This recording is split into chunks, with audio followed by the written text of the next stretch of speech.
When I came here to British Columbia, I decided not to put on my real estate hat, just to be a farmer.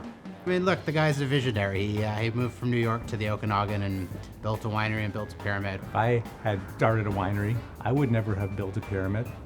The busiest winery in Canada, or maybe even in North America. We also plant by the moon and harvest by the moon. We are crusaders, starting with wine.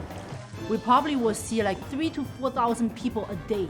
Food production for the 8 billion of us is the single largest factor in planet warming.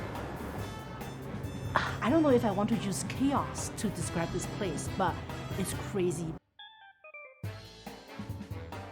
So, you guys are having an issue getting bottles because of shipping concerns, and I've come up with something that I think you're gonna love. Actually, I'm not sure if you're gonna love. There's challenges to this business that are unbelievable. We have a brand new one. I can't believe how horrible it is. We're having a hard time getting glass. We used to worry about whether we have enough grapes, right, to make enough wine, and that's the big thing when it comes to winery. But now you have to worry about getting bottles. Matthew, he has some great idea, and so we might be able to find some solutions about this bottle shortage. I've come up with something that you might find interesting. So I'm just gonna use this as an example. This is obviously just a wine box, but imagine if there was, we use this little hole right here, we add a little spout, we fill it with a bag of wine. Okay. Now you've got a beautiful box wine. And it's the size of a 750 milliliter. Exactly. That's interesting, because most box wines are much larger than 750. It fits Summerhill too, because glass is something, we'd like to cut very much. Glass is I wouldn't say it's hurting the planet like plastic is, but it's one of the things that hurts the planet, big time. Is there a plastic that's environmentally friendly? Absolutely. It's food grade, biodegradable, and it's not the kind of plastic that kills our fish. Yeah, we could definitely do something good there. When I first heard the idea and saw the idea, I was impressed. That whole spiel of opening, showing you the label, now with box wine. How are you gonna do it? Like a juice box? Right. Some ideas work, some ideas don't. Box wine, I don't know. It gets the excitement of opening a bottle of wine away. I'm just thinking that when I open a bottle of wine, when that cork comes out, it makes a noise. Yeah, there is an excitement there, especially sparkling wine. When you pop that thing in, it goes whoosh, you say, whoa, this is a celebration, right? Yeah, you don't get that with box wine. Yeah, that's a good point. But for sparkling wine, you have to have a bottle. Okay, you can't make sparkling wine without a bottle because it's fermented in the bottle. Yeah. But for table wines, this could be a wonderful thing. We could make a little pop when you push the button. I don't know if that's my daughter Esther has these little poppy things. You push the buttons. Who knows about that? The fidgets. Fidgets. Yeah. That's fantastic. Yeah, we'll put a fidget in there. I mean, I wouldn't call those ideas crazy. It's just, he sometimes comes out with a lot of ideas that we have never done before. Nobody have ever done before. But that doesn't mean it's crazy. It's doable. And that's why whenever he comes up with an idea, some people will say, no, it's not gonna work. I say, how do you know?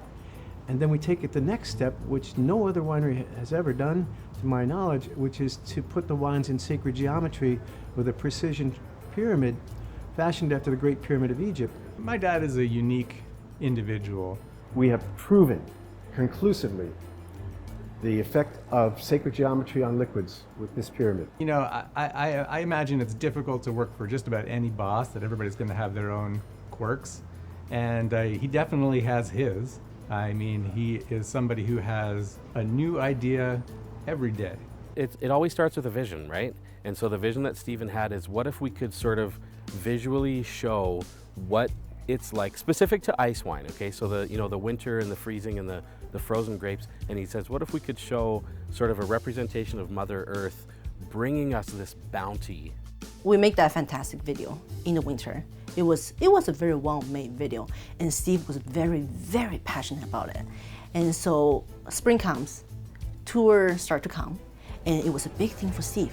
He said, every tour you have to bring them and watch this video. It's gonna help us to sell wine. the character of Alessence was actually going to break through the ice to sort of begin the moment, begin the scene. She answers our call. The nature spirit herself, Alessence. And then the next idea that he had for it, in addition to it coming to life on the bottle, was to also have it be a part of the tours. And at which point there could be thousands of people here on any given day coming through on a tour. We were thinking, okay, where can we show the video? And we just dressed the room up, all gold, all gold. The idea was to sort of corral everybody in on a tour and make them go through and see this video, but they had already also seen the video on the tour bus. At the end, it was literally tour guide, not happy. They were pounding on the table saying that, no, Lee, you go tell Steve. You make me watch that video, we're not gonna come anymore. And so people kept seeing all the videos and they're like, oh my gosh. That's the thing, running a business, right? You have ideas, you do the idea. Do you know it's gonna work? No. But are you gonna stop doing it? No. So you do it. There's good idea, there's bad idea. It happens to everybody. And you try it, it doesn't work, we move on. It works, fantastic. We've lost our contact with communication, with others, and with ourselves, and with, most importantly, the planet.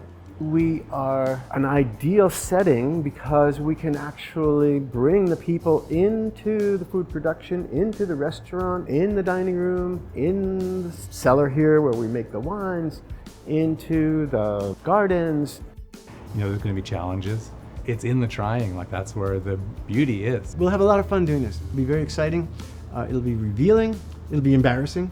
I think they will be able to relate to us, to see our struggles as their own. It's going to be educational and fulfilling. I think their vision that's hopefully more or less universal, that a lot of people would like to see. And we're living it, and we're doing it. So it's a good story to tell right now.